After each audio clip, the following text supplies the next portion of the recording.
विद्यार्थी मित्र हो, आज आपण माहिती संकलन या प्रकरणांतर्गत प्रश्नावलीची वैशिष्ट्ये म्हणजे काय या अनुषंगाने चर्चा करणार आहोत.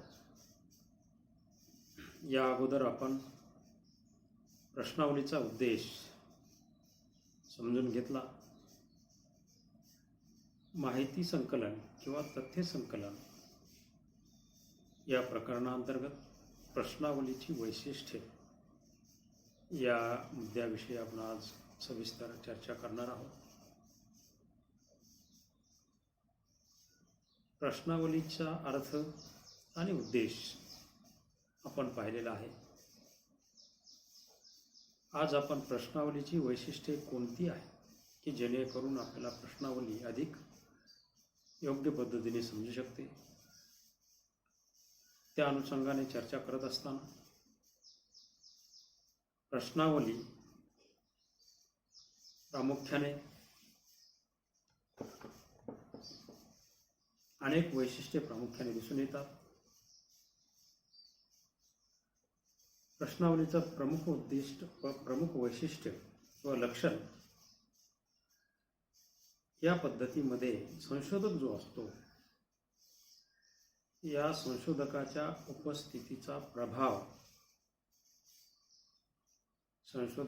उपस्थितीचा प्रभाव पडत नाही. म्हणजे लोकांकडून जेव्हा आपण प्रश्नाची उत्तरे मिळवत असतो तेव्हा संशोधकाचा कुठलाही प्रभाव त्या ठिकाणी पडत नसतो.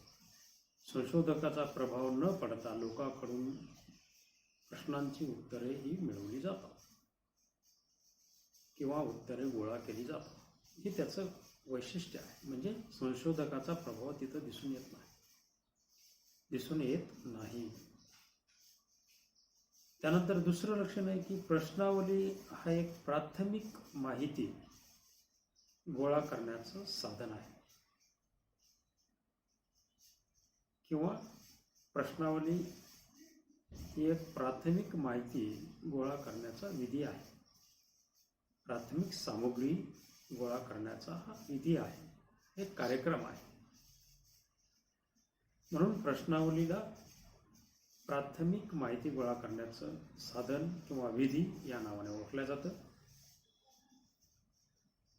प्राथमिक स्वरूपाची माहिती दोन प्रकारची असते, दुय्यम स्वरूपाची आणि प्राथमिक स्वरूपाची.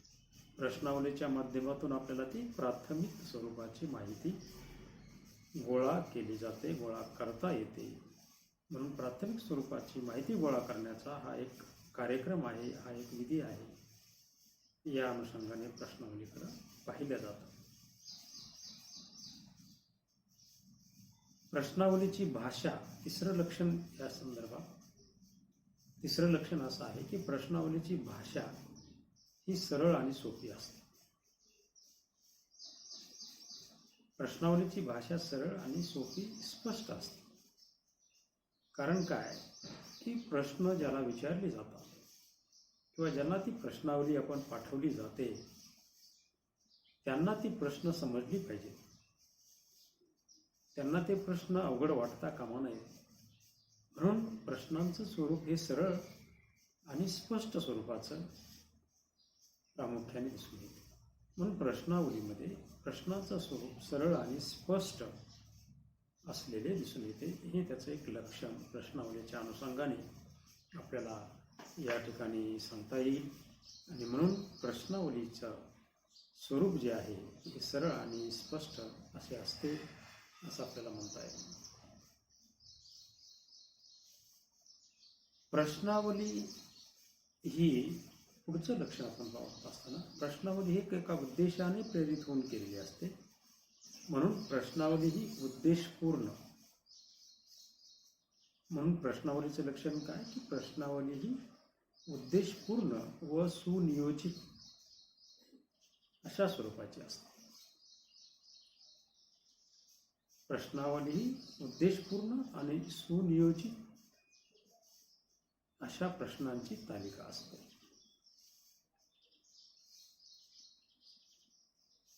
उद्देशपूर्ण आणि सुनियोजित प्रश्नांची एक तालिका म्हणून प्रश्नावलीकडं पाहिलं जातं.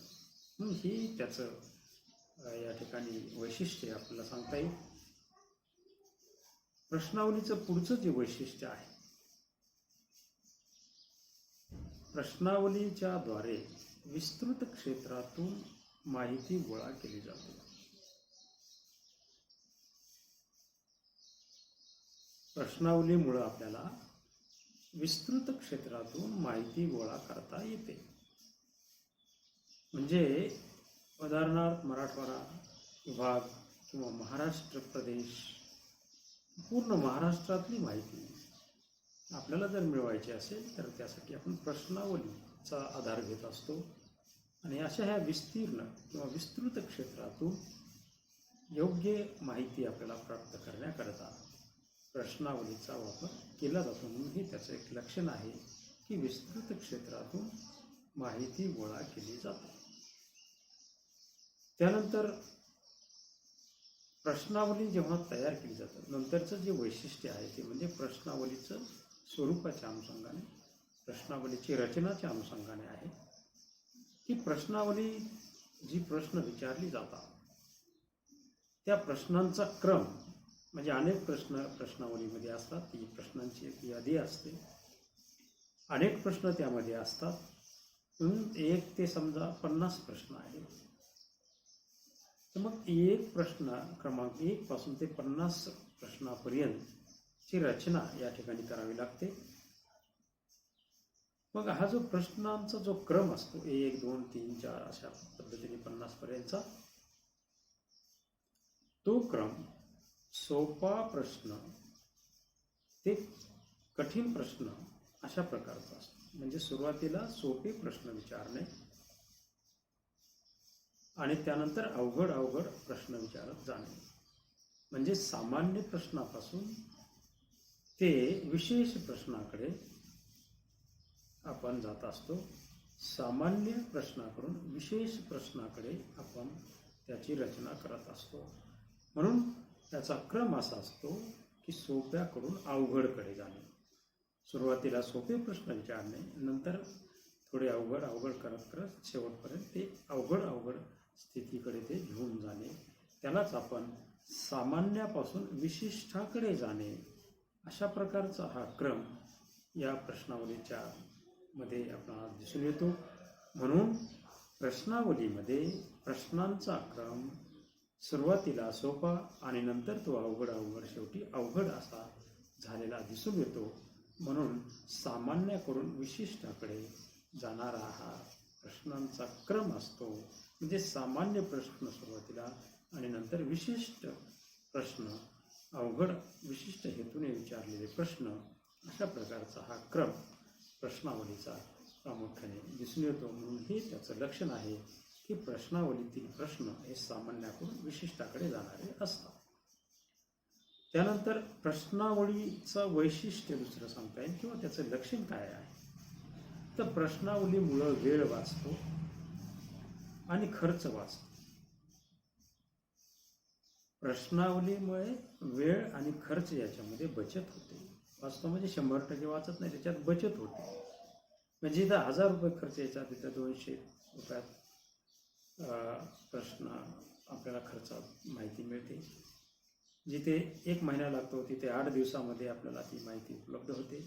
म्हणजे बचत होणे, वेळेची बचत आणि खर्चाची बचत या दोन्ही बाबी या ठिकाणी प्रश्नावलीमुळे आपल्याला साध्य करता येतात. आणि म्हणून प्रश्नावलीमुळे वेळेची आणि खर्चाची बचत होत असते. म्हणून प्रश्नावलीचं हे वैशिष्ट्य आहे असं आपणास सांगता येईल. त्यानंतरचं आपल्याला वैशिष्ट्य सांगता येईल आणि ते म्हणजे प्रश्नावलीमुळे मिळणारी जी माहिती आहे, प्रश्नावलीमुळे मिळणारी जी माहिती आहे किंवा प्राप्त होणारी जी माहिती आहे, ही माहिती तुलनात्मक दृष्ट्या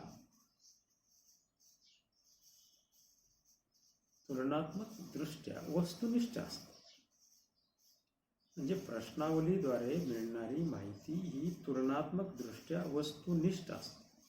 म्हणजे काय? ती अधिक वैध, वस्तुनिष्ठ आणि अधिक वैध, अधिक योग्य अशी असते.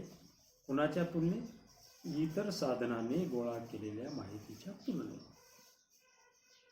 इतर साधनं म्हणजे उदाहरणार्थ वर्तमानपत्र असतील, काही लेख असतील, काही आपल्याला पुस्तकं असतील वगैरे.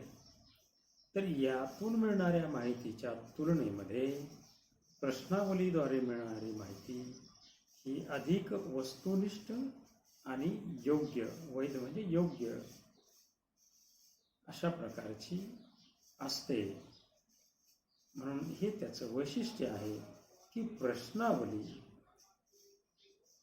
मिळणारी माहिती इतर माहितीच्या तुलनेत अधिक वस्तुनिष्ठ आणि योग्य अशा प्रकारची असते. आणि त्यानंतरचं वैशिष्ट्य या प्रश्नावलीचं आपल्याला सांगता येईल ते म्हणजे प्रश्नावली एकाच वेळी अनेक लोकांमध्ये वितरित करता येते. प्रश्नावलीचं हे एक लक्षण आहे, हे वैशिष्ट्य आहे की ही प्रश्नावली एकाच वेळी हजारो लोकांमध्ये वितरित करण्यात येते किंवा करता येते. हजारो लोकांमध्ये प्रश्नावली एकाच वेळी वितरित किंवा वाटप केली जाते किंवा वितरित करता येते. म्हणून हे त्याचं वैशिष्ट्य. म्हणून काय होतं? हजारो लोकांमध्ये एकाच वेळी जी वितरित केल्यामुळे त्याचा फायदा असा होतो की एकाच कमी वेळामध्ये ती हजारो लोकांमध्ये ती आपल्याला वितरित करता आल्यामुळे आपल्याला कमी वेळामध्ये त्या सर्व हजारो लोकांकडून प्राप्त होणारी माहिती कमी वेळामध्ये प्राप्त होते, कमी वेळामध्ये ती प्राप्त होते. म्हणून प्रश्नावलीचं हे लक्षण आहे किंवा हे वैशिष्ट्य आहे की प्रश्नावली ही एकाच वेळी सहस्रावधी लोकांमध्ये किंवा हजारो लोकांमध्ये वितरित करता येते. आणि त्याचा फायदा असा होतो की कमी वेळामध्ये एकाच वेळात हजारो लोकांमध्ये वितरित केल्यामुळे आपल्याला कमी वेळात ती वाटप करणं शक्य होते. म्हणजेच वेळेची बचत प्रश्नावलीमुळे आपल्याला करणं शक्य होते.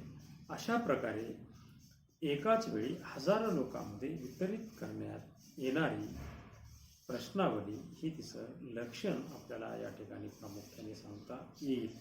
तर अशा प्रकारे आपल्याला या ठिकाणी प्रश्नावलीची विविध प्रमुख वैशिष्ट्ये कोणती आहेत किंवा लक्षणं कोणती आहेत ती आपण या ठिकाणी थोडक्यात पाहिलेली आहेत. आणि म्हणून या सर्व वैशिष्ट्याचा सारांश रूपाने किंवा थोडक्यात जर आपण आढावा घेतला तर या सर्वांचा सार असा निघतो की प्रश्नावली ही सर्व दृष्टीने योग्य आहे. म्हणजे एकतर प्रश्नावली हा एक प्राथमिक स्रोत आहे किंवा प्राथमिक साधन आहे. दुसरी गोष्ट, प्रश्नावलीमध्ये संशोधकाचा प्रभाव पडत नसल्यामुळं मिळणारी माहिती अचूक मिळते. त्याचप्रमाणे प्रश्नावली ही या ठिकाणी विचारताना सरळ आणि साध्या सोप्या भाषेत विचारली जाते. प्रश्नावली एका विशिष्ट हेतूने प्रेरित होऊन तयार केलेली असते. ती विशिष्ट उद्देशाने तयार केलेली असते. म्हणजे तिचा उद्देश पूर्ण असा हेतू, तो उद्देशपूर्ण हेतूपूर्ण अशी ही प्रश्नावली असते आणि ती सुनियोजित असते. नियोजित, सुनियोजित आणि उद्देशपूर्ण अशी ही प्रश्नावली असते. उगीच प्रश्न विचारायचे म्हणून प्रश्न विचारलेले नसतात. काहीतरी उद्देश त्या पाठीमागे असतो. आणि प्रश्नावलीचा उपयोग फक्त सुशिक्षित लोकांकरिता होऊ शकतो, हे एक वैशिष्ट्य आपण राहिलं.